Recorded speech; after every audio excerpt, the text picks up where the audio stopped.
Hey guys, it's Alpha back again with another video.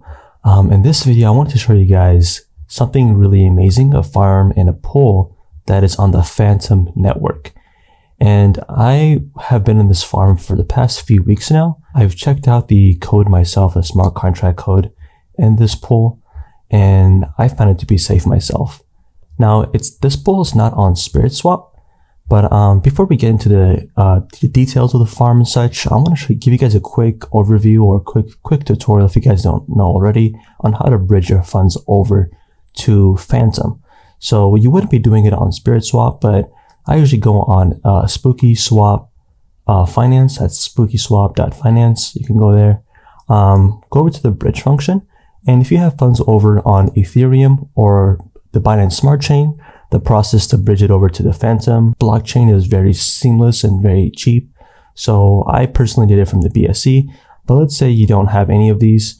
You can always buy it on, so I live in the US, so you can buy it on Coinbase and buy your Fantom on Coinbase and transfer it over to your wallet through MetaMask, or you can get it through some other DEX like KuCoin, or if you're outside the US, you can use Binance. Unfortunately, Binance.us does not allow you to buy Fantom. Okay, so after you bridge your funds over, which should take just a few minutes, you can provide liquidity on any of the pools on SpiritSwap or Spooky Finance. These are the two websites that I am going to be using for the farm and pool that I'm going to be going into. And the farm and pool is going to be on this smart contract website called Taro.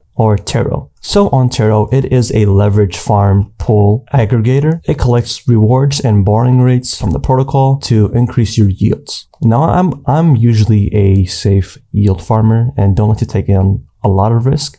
But when talking to the dev of the protocol and obviously understanding that with every protocol there is a smart contract risk, you risk the possibility of being rugged from the smart contract risk. But after talking to the dev and checking out the code myself, I'm fully confident on this protocol and the abilities of the protocol. Now, as you can see, there are many farms and you can see all these numbers. It's kind of confusing, but I'll be going over it really quickly. So there is an APRs that are given for both sides of a token. For example, this is the Fantom/Taro token, which is the native token for the protocol.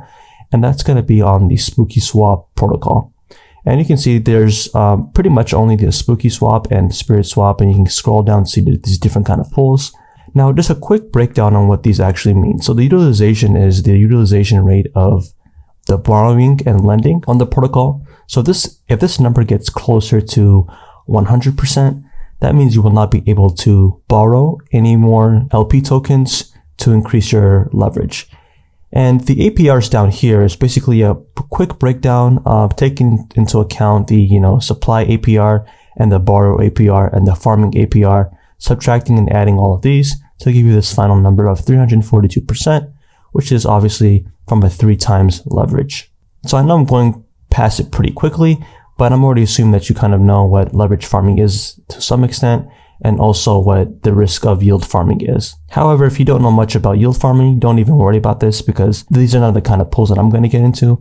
I like to get into really, really safe farms. So let's scroll down and we're going to find a pool that only has stablecoins in it. So as we can see right here, the FUSDT/BUSD pool from the SpiritSwap protocol has a utilization rate of 79%, which means that we're still able to borrow funds from here and leverage it up to up to 10%.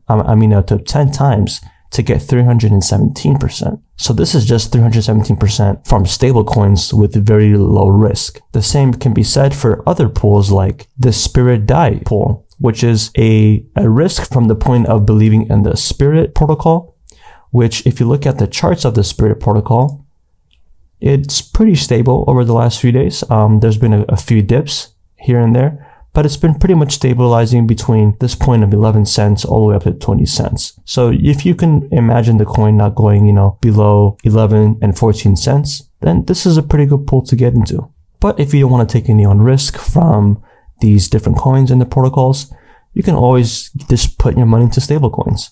Like I said, the FUSDT/BUSD pool is one of them. And then you can also find pools like this right here, which is the USDC / the FUSDT pool, which can give you up to 151% on a 10x leverage, which is pretty much no risk at all.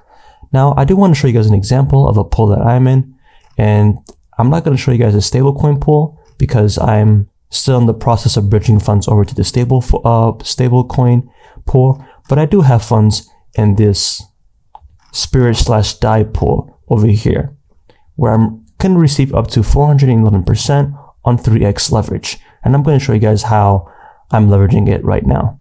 So this is what the UI would look like once you've supplied the Spirit and DAI LP over here on Spirit Swap, and you can do that through the exchange.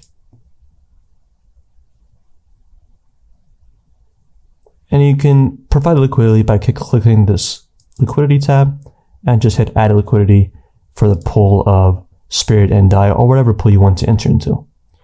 So let's go a little bit into what these numbers actually mean. So this LP equity is the money that I've put into this pool, which is only $226.